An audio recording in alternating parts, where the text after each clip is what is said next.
श्री गुरु गणेशाभ्याम नमः। हरिः ओम। गीता स्वाध्याय 207वें सेशन में आपका स्वागत है। अभी हम आज शुरू करने वाले हैं 12वां अध्याय भक्ति योग। तो शुरू करते हैं। पहले अथ द्वादशम अध्यायः भक्ति योगः। तो द्वादश अध्याय की शुरुआत होती है, नाम है भक्ति योग। अब जब भगवद गीता का अध्ययन शुरू किया था तो हम बताया गया कि स्कीम ऑफ चैप्टर्स, यानी जो चैप्टर की प्रणाली है, तो मुझे उस समय लगता था कि 11वां चैप्टर में विश्वरूप दर्शन हो गया तो क्लाइमैक्स हो गया ना, उसके बाद फिर बकबक क्यों हो रही है। तो जैसे जैसे मनन करने लगे, जैसे जैसे अध्ययन करने लगे, तो डीपर जब जाने लगते हैं तब हम लोग को पता चलता है कि खेल अभी भी बाकी है या फिर मूवी अभी भी बाकी है। तो एक्चुअली क्या है कि इसमें हम लोगों ने अंत के अभी तक की जो विश्वरूप था उसको समेट लिया गया है, और समेटने के बाद वहाँ श्री कृष्ण खड़े हैं और अर्जुन खड़े हैं, वार्तालाप चालू होने वाली है। एक सवाल आता है कि ये विश्वरूप का दर्शन कितने लोगों ने किया। तो यहाँ भगवान खुद स्वयं क्या बोलते हैं, 11वें चैप्टर के अंदर में ही बोल रहे हैं। श्री भगवान उवाच मया प्रसन्नेन तवार्जुनेदं रूपं परं दर्शितम् आत्मयोगात् तेजोमयं विश्वमनन्तमाद्यं यन्मे त्वदन्येन न दृष्टपूर्वम्। ये तुमको दूसरे अन्येन न दृष्टपूर्वम, इसके पहले किसी ने नहीं देखा है। तो इसके पहले किसी ने नहीं देखा है, इसका मतलब क्या है? इसके पहले जितने योगी रहे हैं, सिद्ध रहे हैं, किसी ने इसका दर्शन नहीं किया है, ऐसा नहीं। अर्जुन की अवस्था में, आपकी और मेरी अवस्था में विश्वरूप का दर्शन दूसरे किसी ने नहीं किया है। मगर उस समय वर्णन कौन कर रहा है? संजय कर रहे हैं। तो संजय को तो दर्शन हो रहा है। एक्चुअली फॉर दैट मैटर कहते हैं, ये कहानी है, लोक कथा भी है कि दर्शन एक्चुअली विश्वरूप के 3 लोगों ने किया। एक तो अर्जुन, जिसको दिखाया गया, जिसको दिखाने के लिए कृपा की जरूरत थी। दूसरा ज्ञानी संजय, जो बचपन से ही व्यास मुनि के अध्ययन के साथ अध्ययन करके करके उसके अंदर में ज्ञान पैदा हो चुका था। ज्ञान के साथ ही भक्ति पैदा होती है, वो हम लोगों को यहाँ शिक्षा मिलती है। और तीसरे हनुमान जी। हनुमान जी कहाँ खड़े थे? हनुमान जी अर्जुन के ध्वजा में बसते थे। अर्जुन के ध्वजा में कैसे हनुमान जी पहुंचे, इसकी छोटी सी कहानी है ये कि सौगंधिका पुष्प जो है, इसको लाने के लिए भीम को प्रेरित किया द्रौपदी ने। द्रौपदी को ये फूल मिला। हिमालय की तराई में उन लोग रह रहे थे। हिमालय की चोटी पे अर्जुन चले गए थे तपस्या करने के लिए, शिव जी की तपस्या, और उसके बाद स्वर्गारोहण करने के लिए, स्वर्गलोक जाने के लिए। तो ये उस समय वहाँ सौगंधिका की पुष्प को देखकर द्रौपदी ने कहा कि मुझे ये पुष्प और भी चाहिए। भीम गए पुष्प को लाने के लिए। तो ये पुष्प लाने के लिए जब गए तो वहाँ हनुमान जी से उनकी भेंट हुई। और जब हनुमान जी की भेंट हुई तो हनुमान जी ने उनको वर दिया कि मैं भी उस रण क्षेत्र में मैं खुद उपस्थित होऊंगा अर्जुन के ध्वजा के ऊपर, और जब जब तुम गरजोगे, तुम्हारे गर्जन के साथ मेरा गर्जन भी मैं जोड़ूंगा, ताकि लोगों को डर लगे, तो तुम्हारे शत्रुओं को डर के हृदय में डर पैदा हो जाए।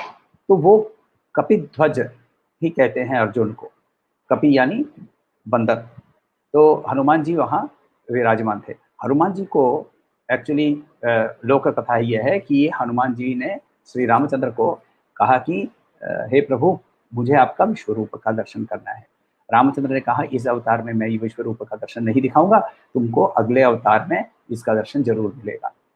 तो इसीलिए वहां हनुमान जी को भी दर्शन मिलता है। अब इसमें दो चीज समझिए, एक संजय और दूसरा हनुमान। हनुमान जी और संजय दोनों के अंदर में भक्ति ऑलरेडी प्रवेश कर चुकी है, यानी बिना भक्ति के ये दर्शन संभव नहीं है। हाँ, अथवा मया प्रसन्नेन, मैं तुम्हारे से खुश होकर तुमको दिखा सकता हूँ, ये अलग चीज है। तो हमारे कंफ्यूज्ड माइंड के अंदर में हमें यदि इस दर्शन को करना है तो हमें भगवत गीता का ही माध्यम मिलता है, और इसीलिए भक्ति के अलावा आगे बढ़ना संभव नहीं है। हम लोगों ने पहले भी देखा है और एक बार दोहरा लेते हैं कि भगवान शंकराचार्य कहते हैं विवेक चूड़ामणि के अंदर में, मोक्ष कारण सामग्र्याम भक्तिरेव गरीयसी। भक्ति ही सबसे इम्पोर्टेंट, सबसे ही सुप्रीम जगह पे भक्ति है। मोक्ष कारण के जितनी सामग्री है, मोक्ष के जितने कारण हैं, इसके अंदर में भक्तिरेव गरीयसी। स्वस्वरूपानुसंधानम भक्तिरित्यभिधीयते। अपने स्वस्वरूप का अनुसंधान करना, यानी सर्चिंग फॉर द सेल्फ, आत्म परिचय के पीछे दौड़ते रहना, इसी को ही भक्ति कहते हैं। तो ये यहाँ हम लोगों को एक चीज समझनी है कि श्री कृष्ण के पास ना एक बहुत क्लियर पद्धति है चीजों को समझाने की। वो कभी भी कोई भी टॉपिक छेड़ते हैं तो उस टॉपिक को फिर डिटेल में समझाते हैं। गुरुदेव हर समय कहते थे कि the best commentary for Bhagavad Gita is the Bhagavad Gita itself. क्योंकि कभी भी एक नया टॉपिक जब छेड़ते हैं श्री कृष्ण, तो उसी टॉपिक को विस्तार से वापस एक्सप्लेन करते हैं। तो उन्होंने कहा कि भक्ति के अलावा ये संभव नहीं है। कहाँ कहा उन्होंने हमें 11वां चैप्टर जहाँ एंड होता है वहाँ उन्होंने कहा था, श्री भगवान वहाँ कहते हैं कि हम लोगों को उन्होंने कहा कि मेरी भक्ति के अलावा आगे बढ़ नहीं सकते हैं। एक्चुअली इसमें प्रॉब्लम कहाँ होती है, शुरू होती है कि अर्जुन की जो पढ़ाई है, अर्जुन की पढ़ाई वेद पाठशालाओं में हुई है, द्रोणाचार्य के पास हुई है, कृपाचार्य के पास हुई है, जो कि एकदम ऑर्थोडॉक्स स्कूल से आते हैं। उनके पास की पढ़ाई जो है वो वहाँ उसको अर्जुन को पढ़ाया गया है कि ब्राह्मण ही सर्वस्व है। मगर उसको अचानक से सामने इस विशाल रूप का, इस विश्व रूप का दर्शन एक शरीर के अंदर में ही उनको मिला, जिसके अंदर में भयानक रूप भी देखा, सौम्य रूप भी देखा। तो ये सब कुछ देखने के बाद वो पूरा चकरा गया है, और चकराने के बाद उसको एक वो दुविधा में पड़ गया वापस। यहाँ एक चीज याद रखनी है कि अर्जुन अब की दुविधा जो है वो उसकी गांडीव हाथ से निकल जाने की वो वाली सिचुएशन नहीं है, जहाँ वो बोल रहा है कि मेरे हाथ से गांडीव निकल जा रहे हैं, मेरे मन घूम रहा है। यहाँ भी उसके मन घूम रहा है, उसकी वो चकरा रहा है, क्योंकि अब वो दूसरे लेवल की भ्रम है उसके अंदर में। यहाँ वो पूछ रहा है कि मैं निर्गुण उपासना करूं या सगुण उपासना करूं, कौन सी उपासना करने से मैं आपको प्राप्त कर पाऊंगा। अब यहाँ उसकी पर्सनल एक्सपीरियंस और उसकी जो पढ़ाई है, इसके अंदर में कॉन्फ्लिक्ट उसको लग रहा है, और इसीलिए ये सवाल खड़ा होता है। वैदिक पढ़ाई के अंदर में उसको उपनिषद की भी ज्ञान होगी शायद। उपनिषद क्या बोलता है? बोलता है क्षरम प्रधानम अमृतम अमृताक्षरम हरः क्षरात्मना विशते देव एकः तस्याभिध्यान योजना तत्वभावात् भूयश्चान्ते विश्व माया निवृत्ति। क्षरम, तो ये जो वहाँ ये कह रहा है कि जो प्रकृति जो है वो नाशवान है, और जीवात्मा जो है वही अविनाशी है। वह एकमात्र ईश्वर नाशवान और जीवात्मा दोनों पर शासन कर सकता है, और उस एक परम को ध्यान करने पर और उसके साथ संयुक्त होने पर और तदात्म होने पर ही अंत में समस्त अज्ञान और भ्रांति से मुक्ति मिल जाती है। सो क्लियरली बोल रहे हैं, विस्मय माया निवृत्ति, माया निवृत्ति ही अच्छा, सो उपनिषद ये कहता है, तो उपनिषद यहाँ जीवात्मा, परमात्मा, जीव, माया, ये वाली सिचुएशन में उसको खड़ा करके रखा है। तो मगर अब मैंने आपका विश्व रूप देखा है, और इस विश्व रूप के प्रति अब मेरा सवाल ये है कि यदि सारे फॉर्म्स जो हैं ये तुम्हारे ही एक्सटेंशन है, तुम ही हो, तो फिर मैं रूप यानी सगुण रूप से उपासना करूं या निर्गुण रूप से उपासना करूं? इसीलिए वो सवाल पूछता है। चैप्टर 12 पहला श्लोक। अर्जुन उवाच, अर्जुन उवाच, एवं सततयुक्ता ये, एवं सततयुक्ता ये भक्तास्त्वां पर्युपासते, भक्तास्त्वां पर्युपासते, एवं सततयुक्ता युक्ता ये भक्तास्त्वां पर्युपासते, ये चाप्यक्षरमव्यक्तम्, ये चाप्यक्षरमव्यक्तम् तेषां के योगवित्तमाः, तेषां के योगवित्तमाः, ये चाप्यक्षरमव्यक्तम् तेषां के योगवित्तमाः, एवं सततयुक्ता ये भक्तास्त्वां पर्युपासते, ये चाप्यक्षरमव्यक्तम् तेषां के योगवित्तमाः। अर्जुन उवाच, अर्जुन बोले, एवं ऐसे, सतत कंटिन्यूअस नित्य, युक्ताः जोड़कर, भक्ति युक्त, यहाँ ये जो भक्ताः जो तुम्हारे भक्त हैं, त्वाम तुम्हें, पर्युपासते पूजा करते हैं, उपासना करते हैं, ये वो, च एंड, अपि ऑल्सो, अक्षरम जो जिसमें क्षय नहीं होता है, जो कि इम्पेरिशेबल है, अव्यक्तम जो फॉर्मलेस है, जिसमें जो कि व्यक्त नहीं है, अव्यक्तम मैनिफेस्ट नहीं है, अनमैनिफेस्ट, तेषाम उनमें से, के कौन, योगवित्तमाः कौन योग में ज्यादा परफेक्ट है, कौन सा योग ईजियर है, कौन से योग में, कौन सा योग में तुम्हारे पास जल्दी पहुंच सकते हैं। एवं जब बोलते हैं तो एवं का मतलब वो जोड़ रहे हैं पिछले वाले श्लोक के साथ। पिछले वाले श्लोक के अंदर में भगवान ने कहा था, मत कर्म कृन् मत परमः मत भक्त भक्त संगवर्जितः निर्वैर सर्वभूतेषु यस मामेति पांडव। ये लास्ट श्लोक ऑफ चैप्टर 11 था। तो वहां बहुत क्लियरली वो कह रहे हैं कि मेरी भक्ति करना जरूरी है, मगर भक्ति कैसे करें, भक्ति को कैसे मैं एक्सेप्ट कैसे करूं, कौन सी भक्ति करूं।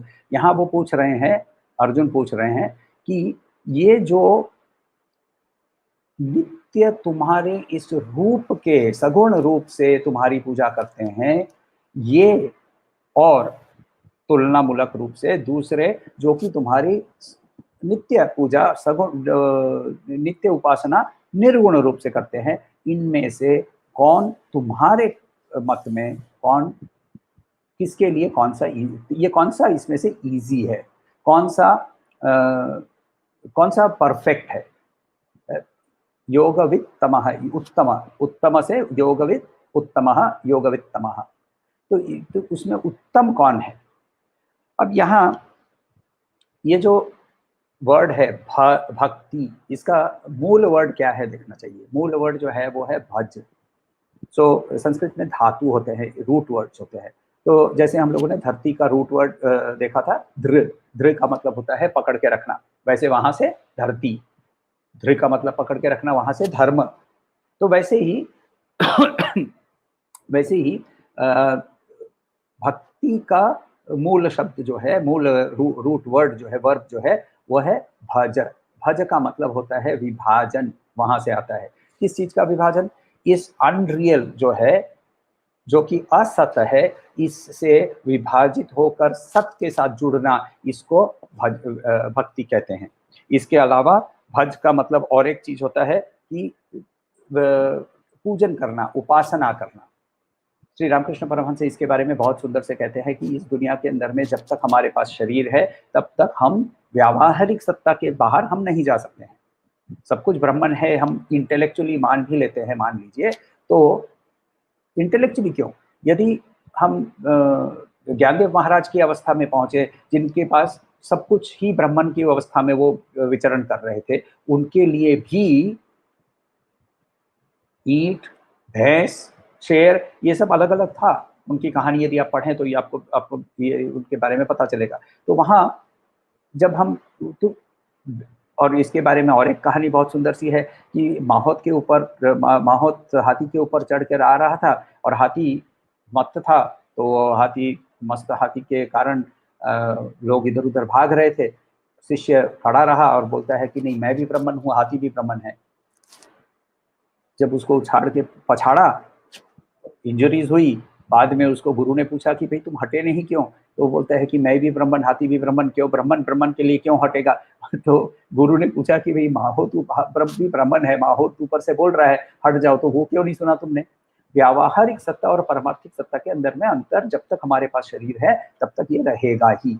इसका मतलब ये नहीं कि हम जीवन मुक्त नहीं हो सकते हैं, मगर इस जीवन मुक्ति के पथ पे अग्रसर होने के समय श्री रामकृष्ण परमहंस बहुत सुंदर से कहते हैं कि एक हाथ से तुम्हारे काम को पकड़ो और दूसरे हाथ से माँ के चरणों को पकड़ो।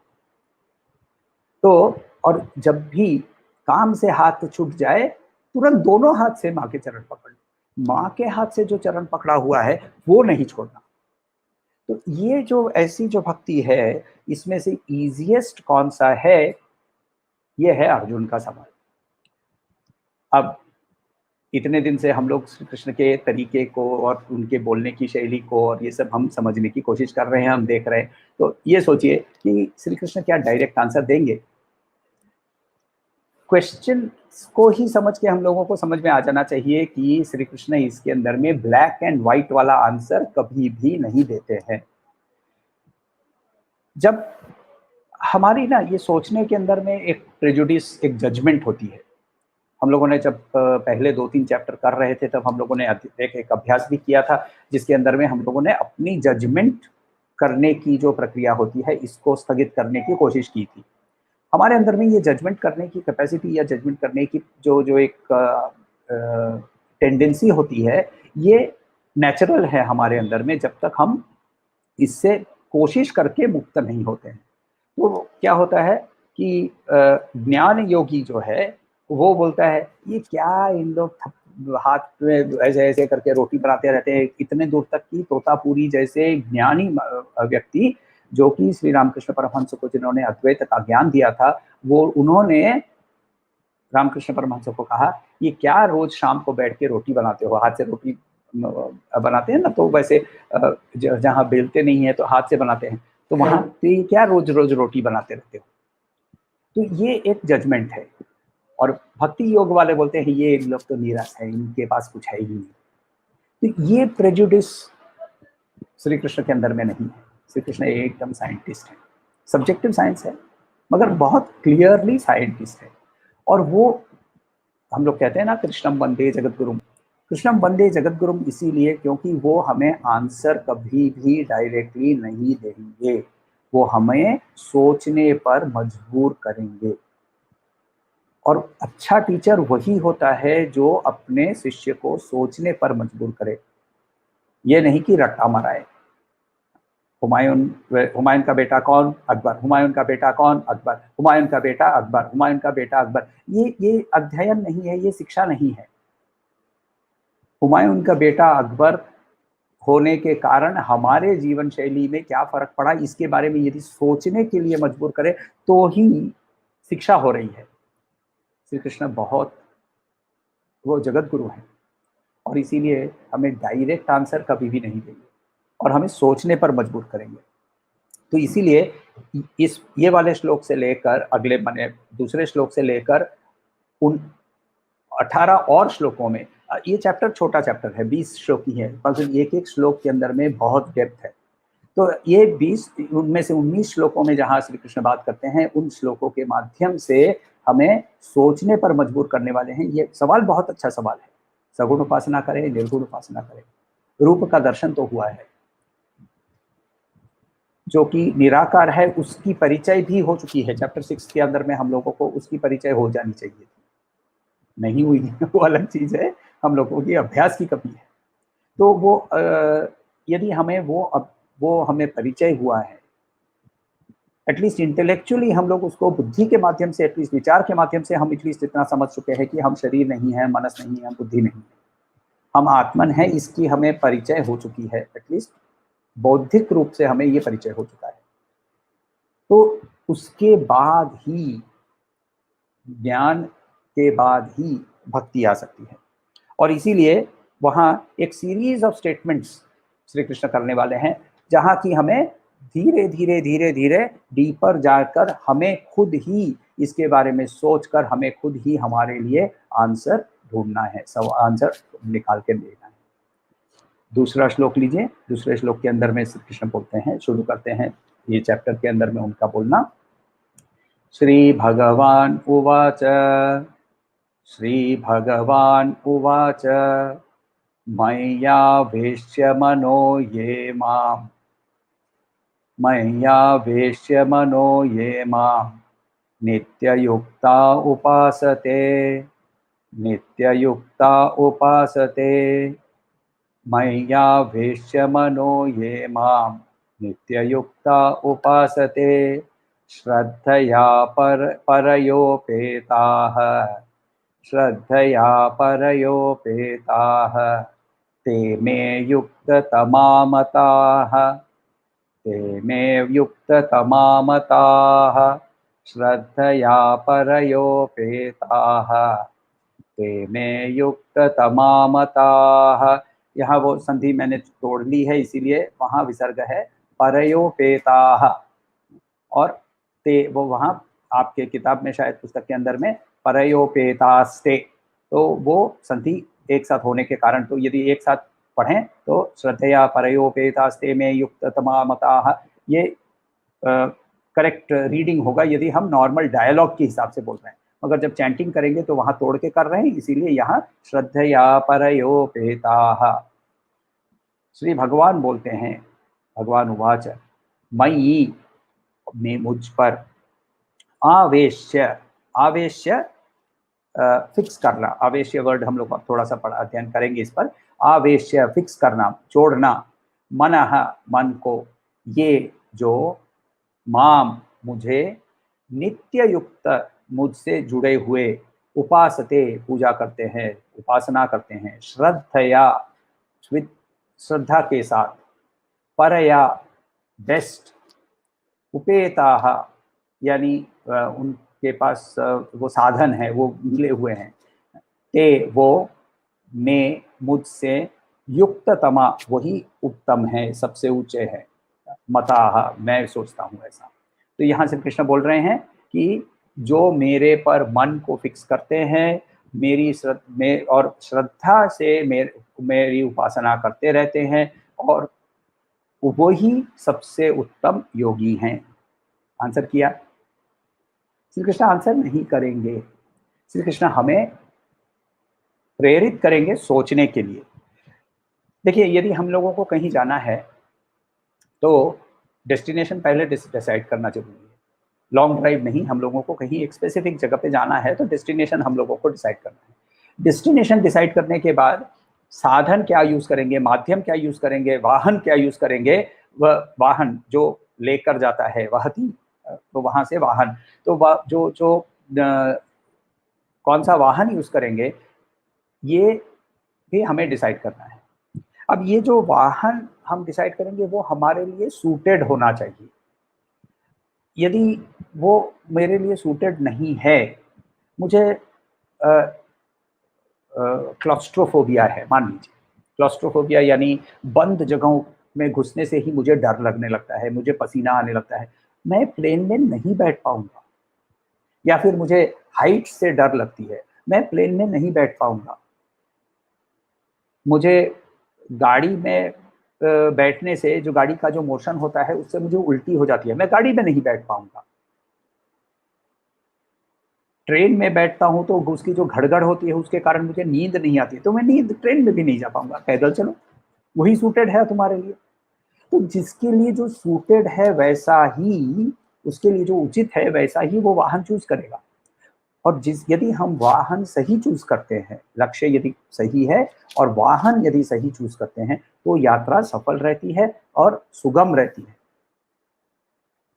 मगर जो भी हम वाहन चूज करते हैं, पैदल चूज जाने के लिए भी चूज करें तो पैरों में बल होना जरूरी है, प्लेन में चढ़ना है तो टिकट लेना जरूरी है, गाड़ी चला कर जाना है तो गाड़ी चलाने का लाइसेंस लेना जरूरी है, ट्रेन में जाना है तो टिकट होनी चाहिए। तो ये एक, कोई भी यात्रा करने के पहले उसकी कोई प्री रिक्विजिट्स होती है, उस प्री रिक्विजिट्स के बगैर यात्रा नहीं हो सकती है। श्री कृष्ण इस यात्रा के लिए 3 प्री रिक्विजिट्स बताते हैं। 3 चीज हमारे पास पहले से होनी चाहिए, यदि नहीं है तो ये यात्रा सफल नहीं होगी। क्या क्या है? पहला, मेरे पर मन फिक्स करो, मैं आवेश्य मनः। हमारे जो है थॉट्स, जो है थॉट्स के अंदर में मन क्या है? मन एक्चुअली कुछ नहीं है एक्सेप्टिंग विचारों की एक प्रवाह है। विचारों की प्रवाह को मन कहते हैं। मन कोई वस्तु तो नहीं है कि उसको हम पकड़ पाएंगे या उसको देख पाएंगे। मन सिर्फ एक विचारों की प्रवाह है। तो ये जो प्रवाह जो है, ये मन, मनस और बुद्धि हमारे सूक्ष्म शरीर के का अंश है, कहलाता है। हमारे स्थूल शरीर जो है वो आपको हमारे जो कर्म इंद्रिय है, ज्ञान इंद्रिय है, इनसे हम उसको देख पाते हैं, पंच तत्वों से बना हुआ है। सूक्ष्म शरीर जो है वो एनर्जी से बना हुआ है, उसके अंदर में मनस और बुद्धि हम लोगों के, उसको हम लोगों ने हमारे शास्त्र में उसे मनस और बुद्धि के हिसाब से डिवाइड किया है। उसको वेस्टर्न फिलॉसफी के अंदर में माइंड कहते हैं। तो इसके अंदर में जो हमारे सारे माइंड के अंदर में, यानी मनस और बुद्धि के अंदर में जो सारे वेरिएशन होते रहते हैं, ये हमारे इमोशंस और थॉट्स हैं। इमोशंस और थॉट्स जो है ये बोल रहे हैं कि तुम्हारा मनस और तुम्हारी बुद्धि दोनों ही सिर्फ और सिर्फ मेरी ही विचारों से कंप्लीटली डूब जाना चाहिए। मय्या मन आवेश्य है, तो मेरे में मन को अंदर, मन कंप्लीटली वहां उनके ऊपर फिक्स कर देना है। अच्छा, उसके बाद दूसरा क्या बताया उन्होंने? दूसरा बोलते हैं कि उन वो नित्य युक्ता उपासते, वो बोल रहे हैं। तो नित्य युक्ता का मतलब होता है कंटिन्यूस, यदि कुछ भी चीज करनी है तो उसके लिए डिसिप्लिन होना जरूरी है। किस चीज का डिसिप्लिन? सेल्फ कंट्रोल का। सेल्फ कंट्रोल का डिसिप्लिन यदि नहीं है तो तुम्हारी यात्रा सही नहीं होगी। देखिए, यदि ट्रेन में भी जाना है ना, तो उसमें भी यही चीजें चाहिए। ट्रेन के अंदर में हमको यदि यात्रा करनी है तो ट्रेन के अंदर में यात्रा करते समय बैठने पर हमारे विचार के अंदर में हमारा डेस्टिनेशन, दिल्ली आ गया क्या, दिल्ली आ गया क्या, हमारे मन में वही होता है। ट्रेन की यात्रा के अंदर में डिसिप्लिन होना जरूरी है। उठ के इधर उधर भटकना नहीं है, सामान चोरी हो सकती है। तो ये सारा जो डिसिप्लिन है वो हमारे किसी भी जो लौकिक क्षेत्र के अंदर में, आध्यात्मिक क्षेत्र को भूल जाइए, लौकिक क्षेत्र के अंदर में भी जो हम लोगों को करना है वह भी श्री कृष्ण की जो एडवाइस है वो हमारे लिए लागू होती है। तो यहाँ क्या करना है, ये एबिलिटी जो है, ये मन को डिसिप्लिन लाने की, इसके लिए प्रैक्टिस करना पड़ता है। तो मन को प्रैक्टिस करके, कंट्रोल करके जब वो दौड़ना बंद कर दे तो वो नित्य युक्त हो सकता है। और तीसरा, श्रद्धया, श्रद्धा के साथ। श्रद्धा, बिलीफ और फेथ दोनों अंग्रेजी वर्ड्स हैं। दोनों का यदि हम ऐसे नॉर्मल हिंदी अनुवाद करते हैं तो वहां उसको विश्वास बोलते हैं, मगर दोनों के अंदर में बहुत बड़ा फर्क है। एक थोड़ा अंधा होता है और दूसरा श्रद्धा होती है। तो दूसरी जो श्रद्धा है, श्रद्धा के अंदर में एक छोटा सा फर्क यह है कि हमने उसकी परिचय लेने के बाद उसके प्रति हमारी भक्ति बढ़ जाती है, उसकी श्रद्धा बढ़ जाती है।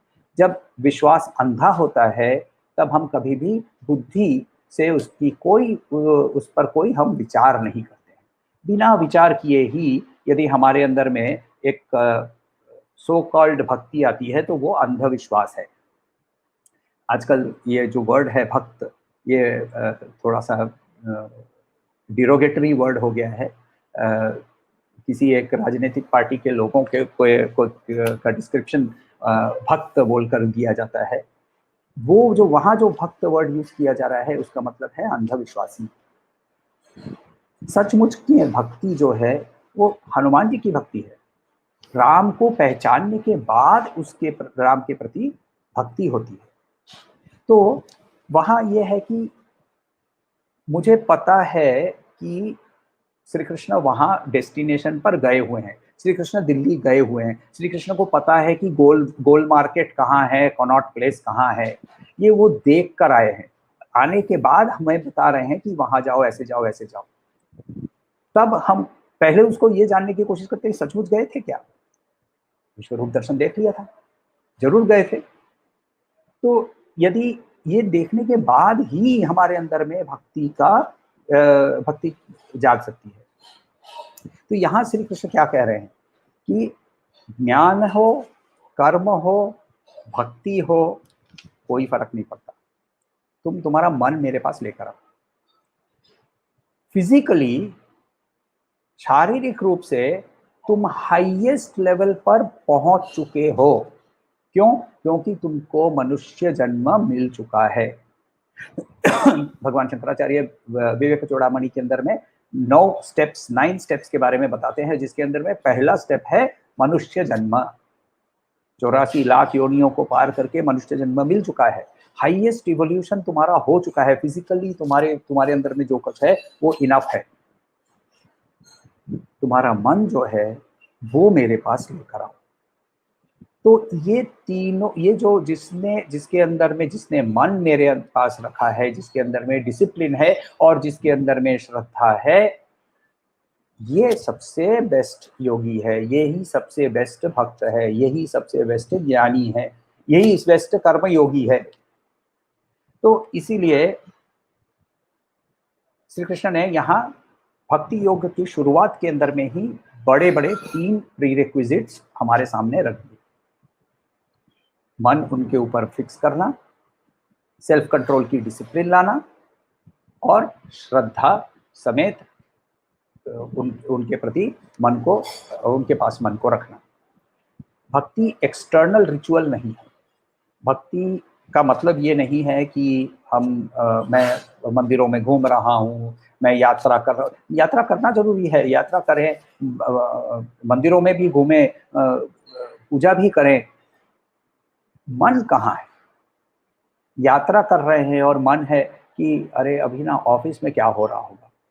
मंदिर में जाते हैं तो मन पड़ा होता है चप्पल के ऊपर। घर पे पूजा करते हैं तो घंटी बजते ही पूजा छोड़कर घंटी दरवाजा खोलने चले जाते हैं। तो मन मेरा कहाँ है? जब तक मेरा मन स्थिर नहीं होता है तब तक भक्ति नहीं होती है। तो हमारे एक्चुअली क्या है कि मन जो है वो 1000 चीजों के साथ जुड़ा हुआ है। और फिर हम भक्ति का और एक वर्णन होता है कि मैं तो किसी भी चीज के लिए मैं तो भगवान के पास ही जाता हूँ। मुझे आज रोटी चाहिए तो भगवान के पास जाता हूँ, मुझे यदि परीक्षा पास करनी है तो भगवान के पास जाता हूँ। भगवान के साथ ये ट्रांजैक्शनल बिहेवियर भक्ति नहीं है। भक्ति का मतलब होता है प्रवेश, मन को उनके आवेश्य, उन्होंने वर्ड यूज किया है आवेश्य। प्रवेश हम लोग वर्ड यूज करते हैं, यानी भीतर घुस जाना। किसके अंदर घुस जाना? एक्चुअली ये जो विश्व है ना, ये इसी के अंदर में स्वयं भगवान घुसे हुए हैं। विश्वम विष्णुर वषट्कारो, विष्णु जो वर्ड है वह उसका मतलब है विश्वतेर वा वैष्णोति वा इति विष्णु।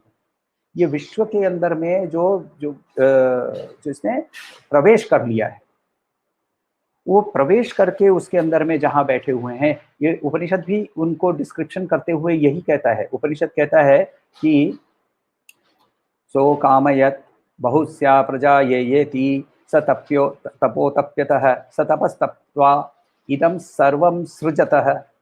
ये सब कुछ का उन्होंने सृष्टि किया।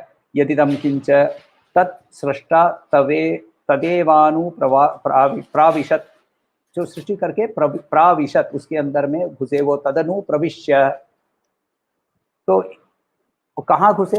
निरुक्तम च निलयम च सब कुछ के अंदर में वो घुसे। विज्ञानम च सत्यम न चानृतम च सत्यम सत्यम भवत, तो वो पूरे अंदर के अंदर में वो प्रवेश कर चुके हैं। प्रवेश का मतलब होता है कंप्लीटली भीतर घुस जाना। जब हम गृह प्रवेश करते हैं तो घर के अंदर में संपूर्ण रूप से भीतर घुसते हैं, एक पैर बाहर नहीं रहता है। तो वैसे ही वो प्रवेश करना। तो यदि हम एक रिचुअल फॉलो कर रहे हैं जिसके अंदर में हम सामने सगुण है, या फिर हम उस निराकार निर्गुण की एक कॉन्टेम्पलेशन में, ध्यान में उसकी उपासना कर रहे हैं, सवाल ये है मन उनके अंदर में प्रवेश कर चुका है क्या? यदि है तो वो हमें, हमारे लिए मन आवेश्य। ये एक्चुअली क्या था कि एक कहानी ऐसी है कि एक व्यक्ति था, तो उसको भगवान के दर्शन करने थे। तो भगवान के दर्शन करने थे तो उसने अपने वो गुरु के पास गया, तो गुरु ने क्या किया कि एक शिव जी की मूर्ति दे दी। वो मूर्ति देकर उसको बोला कि इस मूर्ति के सामने बैठो, उसको धूप दीप नैवेद्य इत्यादि इत्यादि करो। तो उसने बहुत दिन तक ऐसा किया, 2-3 साल तक ऐसा किया, कुछ नहीं हुआ। कुछ नहीं होने के बाद फिर वापस गुरु के पास गया, तो गुरु ने कहा कि ठीक है, तुम्हारे साथ ये नहीं हो रहा है, तो एक काम करो, तुम अब ये देवी माँ का मूर्ति लेकर जाओ और देवी माँ की मूर्ति के साथ भी वही करो, धूप दीप इत्यादि इत्यादि। तो वो धूप, जब उसने धूप जलाई तो हवा के कारण धूप जो है वो शिव जी की मूर्ति की ओर जाने लगी। तो उसने पहले धूप को हटाया और दूसरी ओर रखा। अब हवा है, वो तो अनील है, वो एक जगह में बैठता नहीं है, तो वो घूमते रहता है, तो वायु इधर उधर घूमते रहता है, वो वापस उसके शिव जी की ओर जा रही है। जो धूप की जो धुआं है वो शिव जी की ओर जा रहा था। तो 2-3 बार ऐसा हुआ ना, तो अब इसको गुस्सा आ गया। गुस्सा आया तो उसने रुई ली और शिव जी की मूर्ति के नाक के वहां जोर से ऐसे लगा दी। जैसे ही उसने लगाई, सामने शिव जी प्रकट हो गए। तो इतने दिन से मैं देवी माँ की पूजा कर रहा हूँ, उसके पहले तुम्हारी पूजा कर रहा था, तू आया नहीं, अभी मैं तुम्हारे नाक में रुई घुसेड़ रहा हूँ तब तुम आए। बोले इतने दिन तो तुम मुझे मूर्ति समझ रहे थे, आज तुम मुझे सचमुच के शिव समझ रहे हो, इसीलिए मुझे सामने प्रकट होना पड़ा। तो हमारा मन कहाँ है? जब हम एक, और ये नॉर्मल हर दिन हर चीज के अंदर में है। हम आपस में बात कर रहे हैं और तो फिर फोन आ जाता है बीच में, व्हाट्सएप देखने लगते हैं। श्रद्धा नहीं है, वो मन आवेश्य नहीं है। ऑफिस में मीटिंग में बैठे हुए हैं, बॉस बोले जा रहे हैं और हम यहाँ व्हाट्सएप कर रहे हैं, तो मन आवेश्य नहीं है, श्रद्धा नहीं है। तो इसीलिए वहाँ हमारी जो जो भक्ति की शुरुआत करने के लिए पहली चीज का हम लोगों को समझना है कि हमारा मन हमारे कंट्रोल में है कि नहीं। और इसके लिए उपनिषद के अंदर में, कठोपनिषद के अंदर में बहुत ब्यूटीफुली यमराज नचिकेतस को कहते हैं, इंद्रियाणि हयानाहुर विषयस्तेषु गोचरान आत्मेन्द्रिय मनोयुक्तम भोक्ते त्याहुर्मनीषिणः। तो बोल रहे हैं यहाँ कि हमारे जो इंद्रिय हैं वो हय का मतलब होता है घोड़े, तो वो घोड़े के जैसे हैं। और उसके सामने जो विषय वस्तु जो है वो उसके लिए, जो घोड़े के लिए जो पथ होता है, उस पथों के अंदर में, यानी जो हमारी इंद्रिय है वो हर समय विषय वस्तु व्यक्ति के पीछे दौड़ रहे हैं। तो और उसके बाद उसी चैप्टर में नेक्स्ट श्लोक के अंदर में ही यमराज बोलते हैं कि यस्त्वा विज्ञानवान भवः यत्युक्तेन मनसा सदा तस्येन्द्रियाण वश्यानि दुष्टाश्वा इव सारथे। तो बोल रहे हैं कि जिसके मन, जिसका मन के इंद्रिय यदि कंट्रोल्ड नहीं है, तो जैसे जो दुष्ट घोड़े, दुष्टाश्वान, तो दुष्ट घोड़े जैसे रथ को उलट देते हैं, वैसे हमारे को भी ये हमारी इंद्रिय, हमारा मन हमें भटका देगा। तो वहां से शुरू करते हैं श्री कृष्ण ये कहकर कि मन मेरे में लगा के रखो। 3 चीज, मन मेरे में लगा के रखो, मन मेरे में लगा के समय श्रद्धा के साथ लगा के रखो और अपने आप के ऊपर नियंत्रण रखो। ये कैसे करेंगे भगवान बताएंगे। धीरे धीरे हमें डीपर डीपर डीपर लेते जाएंगे। कोई सवाल हो तो पूछिएगा।